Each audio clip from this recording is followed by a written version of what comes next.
What's up, everybody? Welcome to today's episode of the BeingMe podcast. I'm your host, psychiatrist Dr. Taiwo Olonge, and we're honored to have the opportunity to speak with Sara Hann and Ellie Foster from the Kevin Love Fund. The Kevin Love Fund was founded by Kevin Love, professional basketball player who currently plays for my hometown team and favorite NBA team, the Miami Heat. The goal's fund is to inspire people to live their healthiest lives while providing tools for both physical and mental health. Through a unique combination of education, research, grant-making, and advocacy, the Kevin Love Fund is working to break the stigma around mental health and ensuring people, especially teens, have the support needed to thrive. In this episode, we'll talk with Sara and Ellie, who are the co-directors of education at the Kevin Love Fund, about teen mental health and its intersection with sports, the fund's education program, a bit about their summer fellowship, and back to school. Sara, Ellie, anything you would like to add? Please tell our listeners briefly about yourselves and how you became such big players in the Kevin Love Fund. Thank you so much for having us here today. Ellie and I love coming onto podcasts and talking about this work that we feel so lucky to be doing. A quick background on myself is that I was originally a classroom teacher. I kind of started in the education world that way. And I went on to run a nonprofit in Los Angeles for over a decade that worked with students to help them through middle school and high school and college. And through my work with those highly motivated, but sometimes disadvantaged students, I saw firsthand how the process of having a trusted adult in students' world and someone who can kind of go first in modeling vulnerability made such a difference. And I knew from Ellie's work that she'd be the perfect partner when Kevin approached us to be the two experts in education to come in to help him with this work. I also have a master's in human development studies, so I have a school counseling background as well. Hi, everyone. And I'll just echo Sara and say how delighted I am to be here and talking about teen mental health, which I think is a topic that should be on all of our minds. So my background is similar to Sara's in that I was also a classroom teacher. I taught high school language arts for many years.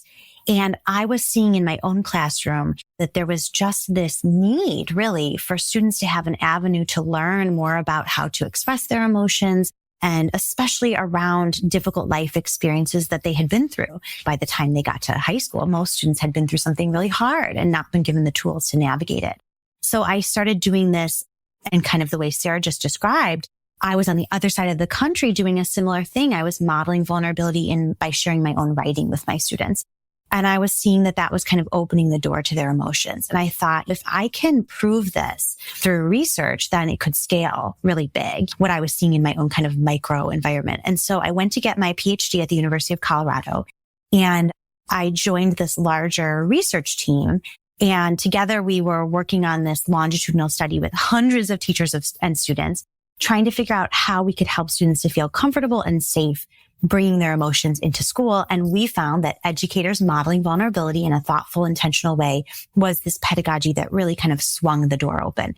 And so as Sara described, we wove that pedagogy into this program that we're going to describe to you today. And I won't jump into that because I know we're going to get to that later in the conversation. But I think hearing both of our backgrounds is such an important introduction to describing this program that we've built together for the Kevin Love Fund.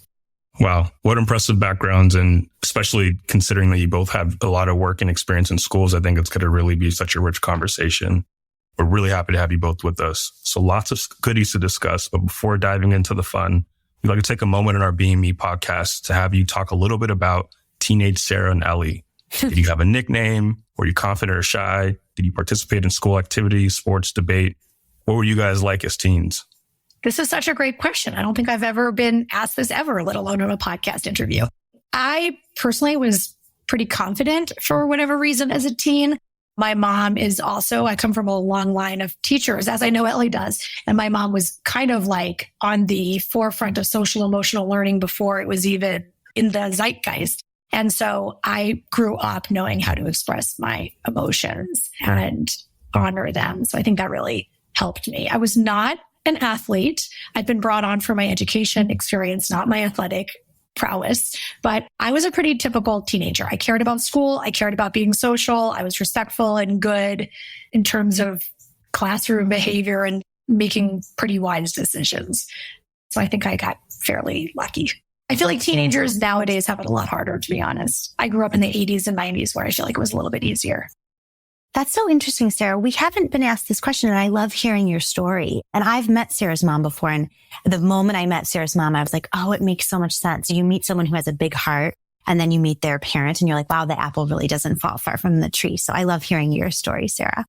I have an interesting story because who I was as a high school student is kind of contextualized in an intergenerational kind of healing from addiction. I think several generations back, there were family members on my maternal side that had addiction mostly to alcohol. And so over these like phases of generations, my grandmother, my mom, there's been this healing process. And so my mom has been sober since I was a baby, but there was still kind of often one of the kind of tangential aspects of alcoholism is anxiety and depression. And so as a teenager, I was incredibly anxious and very, very kind of overly, if so, highly motivated in school. So I never would get a B. I wasn't willing to take any class that wasn't an AP class. I was just really focused on school, often choosing that kind of over the more kind of fun and joyful things. And I still did I did theater. I was on the Palms dance team. Like I still found ways to kind of like weave in some fun,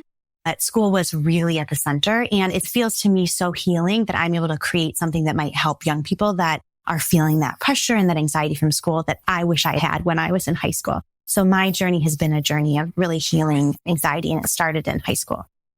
Awesome. Both of you have experiences that I think so many teens can relate to, and you can really hear from your backgrounds how it kind of led you to do the work you're doing right now. And I think that's a great segue to talk about the work you're doing right now at the Kevin Love Fund. So Sarah, can you tell us a little bit about the inspiration behind the Kevin Love Fund and its mission to prioritize teen mental health?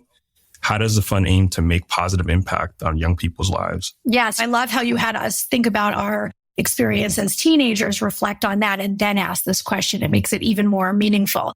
Kevin, as most people know, but in case some of your listeners don't, several years ago had a panic attack while playing on court in a nationally televised game. And he had an opportunity, I think, to either kind of shy away from it and put a PR spin on it and not tell the honest truth, or to be that change he wanted to see in the world. And he made a decision in that moment of really being brave and sharing his story of anxiety and depression.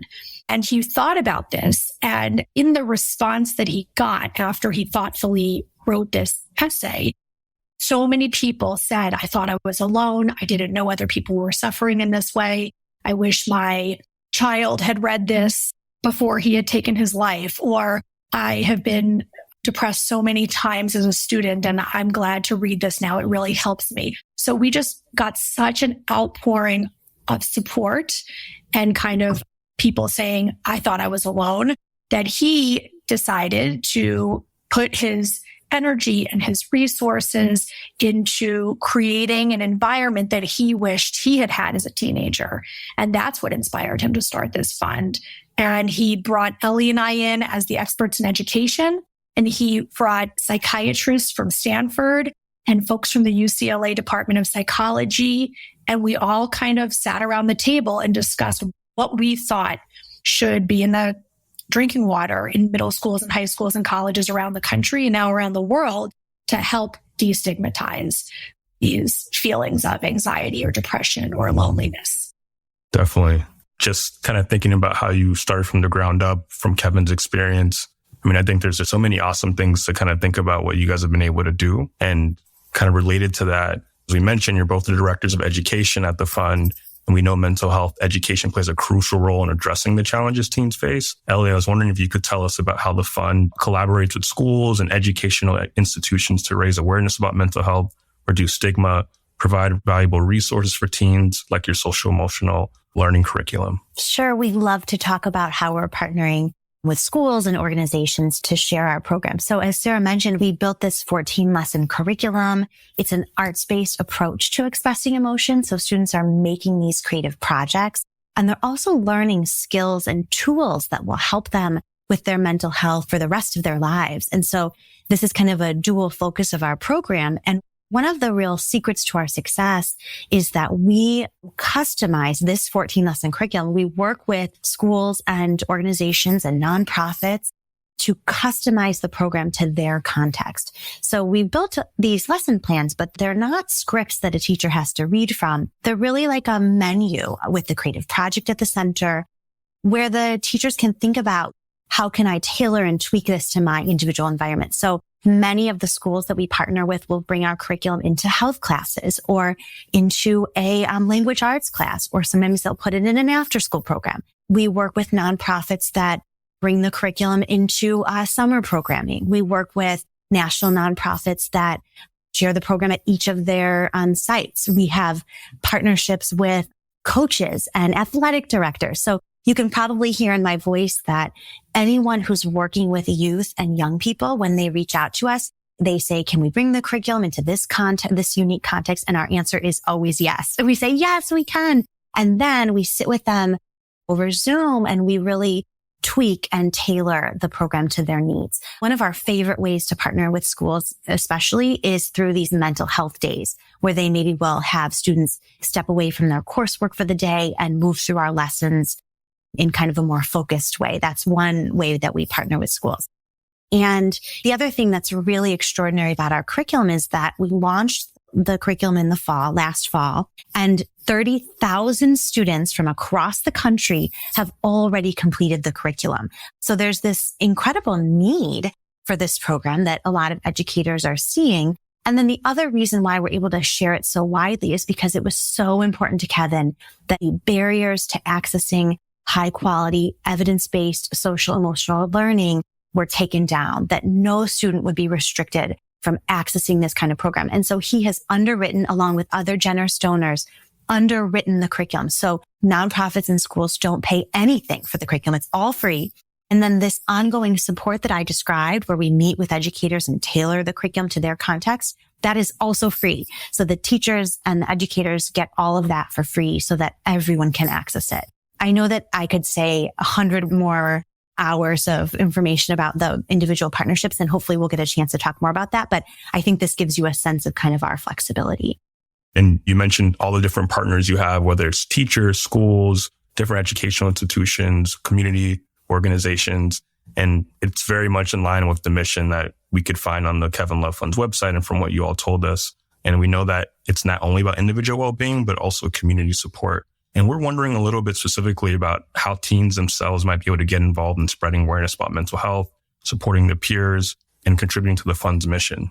I think it's a good question. I think it's important to note that this curriculum is really meant to be led by an educator or a coach or an athletic director or a counselor or a director or coordinator in a nonprofit.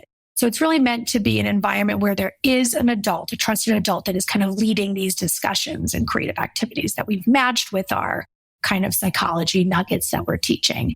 So that's good to know, because then students really are understanding it in a kind of comprehensive, authentic way. However, there are a lot of ways that they then become empowered through our creative activities. So they're making art, they're creating, we have so many different examples, like we create protest art within one of our lessons, kind of graffiti art, and let students talk about their emotions, share their emotions through that art. They create all sorts of little, I don't want to give away any of our lessons just by throwing out the activities, but they create all sorts of cool, engaging projects that they then put out into the community and they can really share.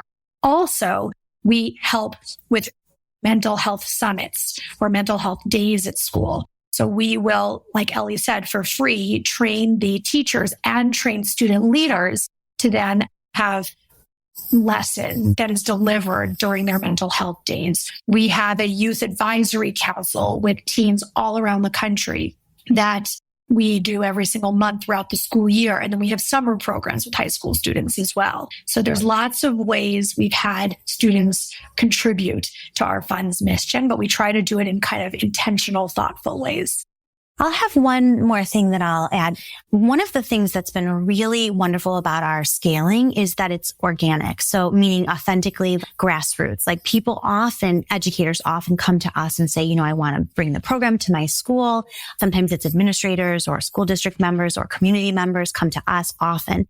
But sometimes it's young people who come to us and reach out and say, I really want to bring a social emotional learning program to my school. And then we take meetings with young people, and it's actually one of our favorite meetings to take. We'll take meetings with young people and brainstorm with them how they might bring this curriculum to their school. And as Sara mentioned, the curriculum does have to be delivered by an adult. And that's because often the stories that are entering the space in the curriculum, we just want to make sure that they're being honored and witnessed and paid attention to in a certain way. And so that's why we don't have it's not a peer-to-peer model. But having said that, young people can often advocate for bringing the curriculum to their school, and we'll meet with them and brainstorm how to do this. And then through the young person, we get connected with teachers and administrators. So it's been really wonderful to see how youth leadership has helped us to expand and grow so quickly. You mentioned that it's not a peer-to-peer model, but despite that, there's so many ways for young people to get involved, whether it's your advisory board, which we have at BeMe as well. And we've just seen so many great results from that, just being able to talk to young people. I love the team meetings that you also bring up as well, to think about how kids can get resources or get plugged in at their school to help support and advocate around mental health. And thinking a little bit more relatedly, again, Sara, you mentioned a lot about Kevin Love's story about the panic attack he had during the game. And many of us know Kevin Love as a man and a basketball player, but him sharing his own struggles with mental health really started a movement. So this is really important because we know a lot of boys in particular don't often have role models who can show them how to support their mental health or how important mental health is, including normalizing not being okay sometimes. And more importantly, knowing that it's clear that seeking mental health help can be really important. Could you share some success stories or examples of how the Kevin Love Fund has helped teen boys specifically overcome challenges and thrive in their own personal journeys? Yes, I think it's kind of in what you said. It's so important who is modeling this. So to see someone who young men look up to and think of as this tough, successful, together person share that he's had struggles too, I think that's really the main thing that helps young men and boys. Even it's interesting, my husband, when I was first writing these lessons with Ellie, he is in his early 50s and kind of said, I don't know if this is going to work for boys in middle school or high school. There's no way I could have opened up like this. And then I sat him down and played one of Kevin's guest artist videos. We have these videos that accompany our lessons, and Kevin has many videos out there. And he watched it. It was like a 5-minute video of Kevin kind of sharing his story and how he journaled in this particular lesson. And he looked at me and he's like, okay, you're right. I think actually, if I had heard this, this would have really helped me to open up. And so that's an adult male from a different generation who realized how impactful this is going to be for young boys. And we see it all the time. Another story that's coming to mind, and then I know Ellie has several anecdotes she could share as well, but we had a partner in the earlier years when we did our pilot program in Miami. And the incredible educator who delivered our curriculum to those students, in her reflections after the lesson, had said to us that there was one boy in particular who got up and left during the discussion, and that he often would just check out and leave and not come back. And for the first time ever, they called it the Kevin Love lessons. During one of the Kevin Love lessons, he came back in after leaving and sat down and said he wanted to continue. So I think Kevin really strikes a chord with young men that he's this tough guy. And if he can share his emotions and he can write and he can take photographs and he can explain that there are a lot of hard days so vulnerably, so beautifully, that they're able to do it too. We also have many videos in our lessons that model men expressing and honoring their emotions. I think Sara did a great job of painting the picture. She provided a story that is one really great representative of what we've seen again and again, that in focus groups that we've had with educators, they've said, wow, I was blown away by how much Kevin's modeling really moved the needle especially for my male students, but also for the whole class. The modeling piece plays such a big role. So I think that story she shared about the student returning back is the example we've heard across hundreds of other stories in our focus groups. And I'll just add on one other piece, which is a lot of male teachers. We have this 1-hour training that's virtual that we ask all teachers to join with us virtually, just in order to give them the training on this pedagogy of modeling vulnerability. And one thing we've heard from these trainings is that for a lot of male teachers, they've said, wow, I'm also getting that permission that I need to feel comfortable showing my students that I also have feelings.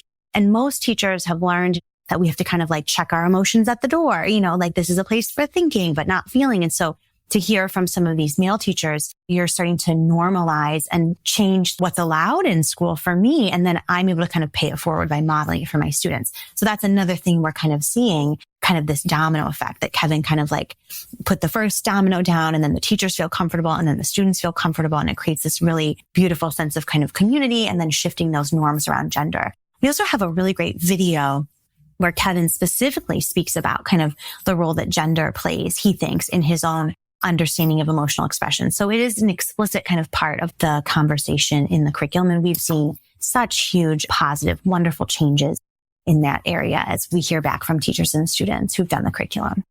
Yeah, Ellie, you mentioned the domino effect, and that's all I could keep thinking about, especially as you described how even male teachers now are feeling like they have permission to demonstrate vulnerability to their students. I mean, again, looking throughout the sports world, the NBA, the NFL, there's so many athletes now having this conversation, and I think it's really making big strides. I'm seeing it in my work in clinic, and it's just so amazing. So we're just so appreciative to Kevin Love for what he's been able to show young boys and teens about mental health and just being vulnerable. And related to that, we want to take a deeper dive into the connection between mental health and sports.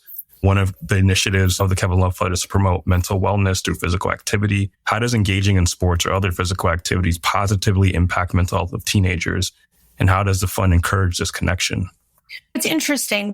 Kevin really wanted this to be as general as possible. So we don't focus too much on specific physical education, except to say that we talk often when we're discussing how to keep your mind and body healthy. And physical activity is, of course, important. And we talk about mindfulness and breathing and pausing if you're feeling emotional to think about what you're going to do. So we kind of encompass all of it. I would say that more than just physical activity in terms of engaging in sports, we are honoring that a lot of students need to learn in different ways. So all of the creative arts projects we have are in different modalities. So for instance, we have one lesson where they're getting up and walking around, and it's a photography lesson, but they're moving.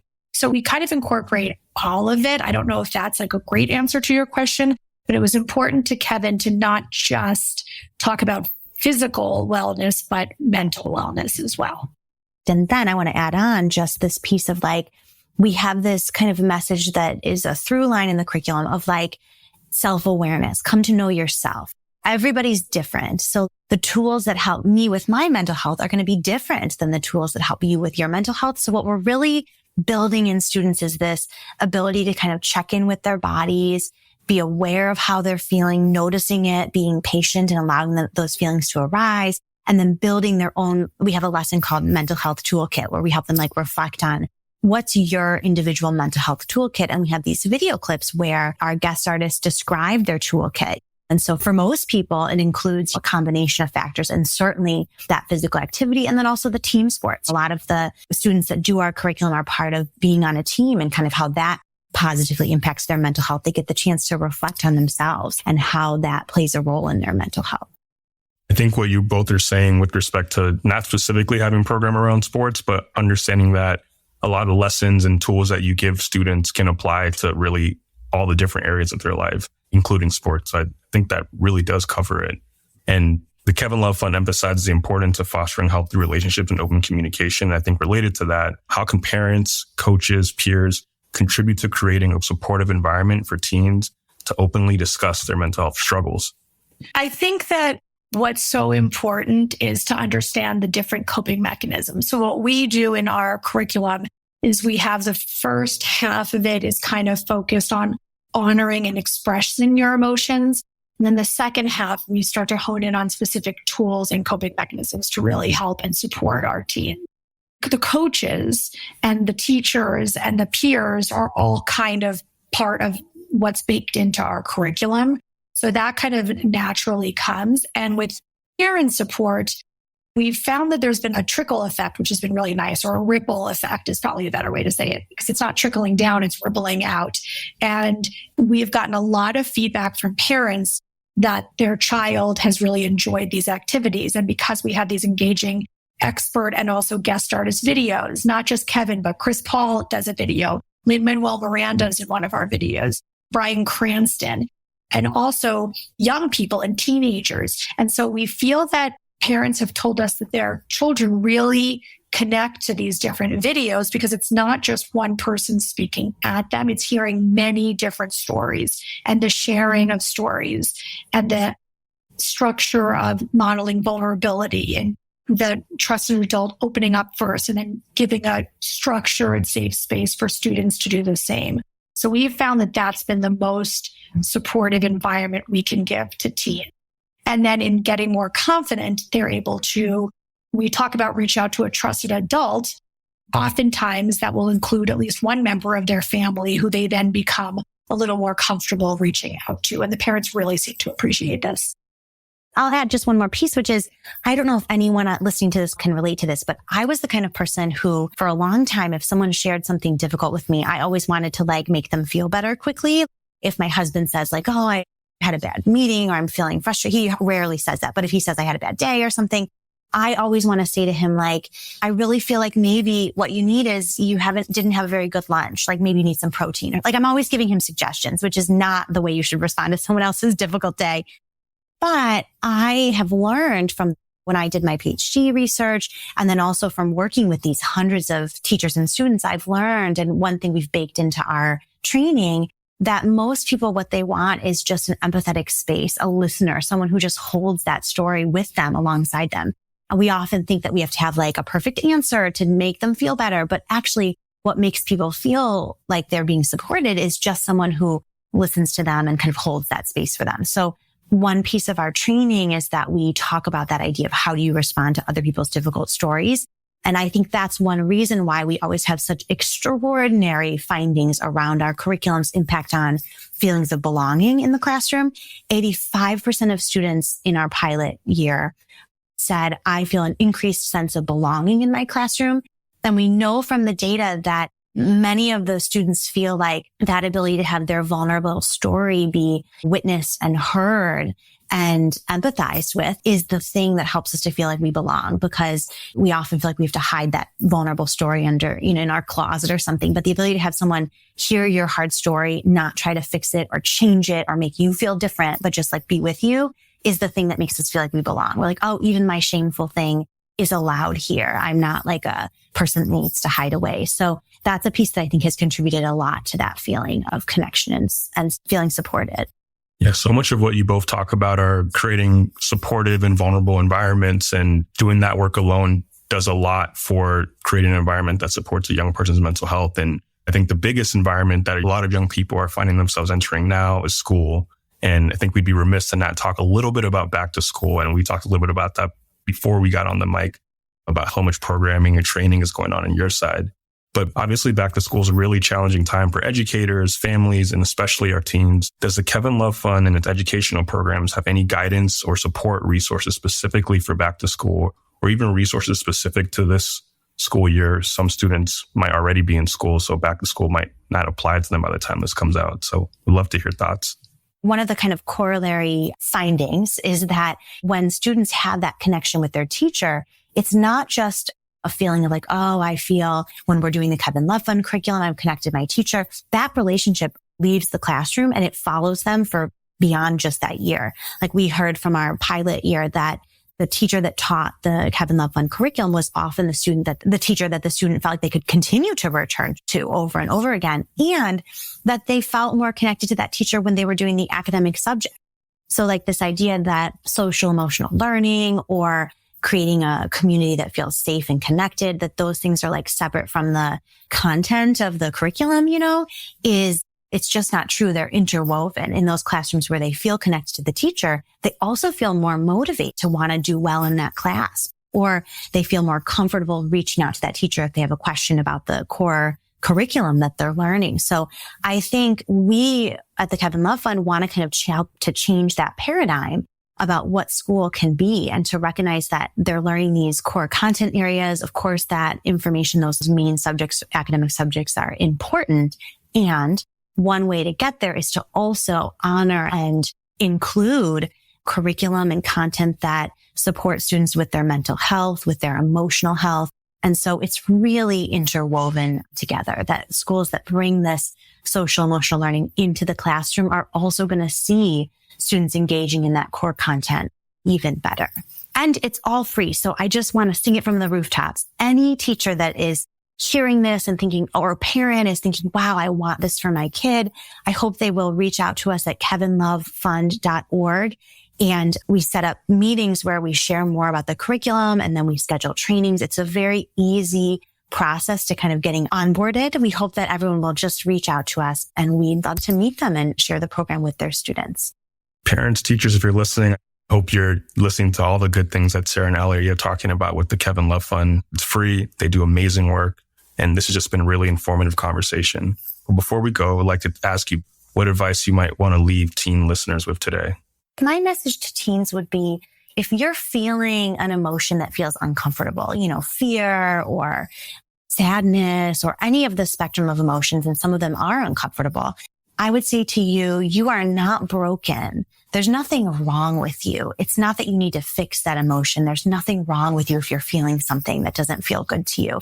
We're actually designed that way. To be a human being means that you feel the full spectrum of emotions. And sometimes that means joy and connection and love. And sometimes that includes sadness and grief. I heard a beautiful description of mental health. Someone said, mental health doesn't mean that you never feel sad or angry or lonely. It actually means that you feel the appropriate response to what's happening. So if you lose someone that you care about and you feel sad, then you are mentally healthy. That's what it means to be a human. And I would say allow yourself to feel it fully, because it won't last forever and you'll get to the other side. And if you can pour that feeling into a poem, if you can pour that feeling into writing a song, grab some paint, make a painting, pour that feeling into some art. That's something we've done in this curriculum. Kevin does that. He's a photographer. He's a writer. He expresses his emotions and kind of moves them through. And then it doesn't last forever. And it actually can feel really good on the other side of kind of allowing yourself to feel that feeling fully. That would be my message to young people, and actually to myself and to adults too, because I know it can be hard for us to remember to take care of ourselves in that way too. Such beautiful words. Sara and Ellie, thank you so much for coming and talking to us today. And for everyone listening, you can learn more about the Kevin Love Fund at kevinlovefund.org. Until next time, this is Dr. Olonge, along with our podcast producer, Derek, reminding you to keep being you. Peace.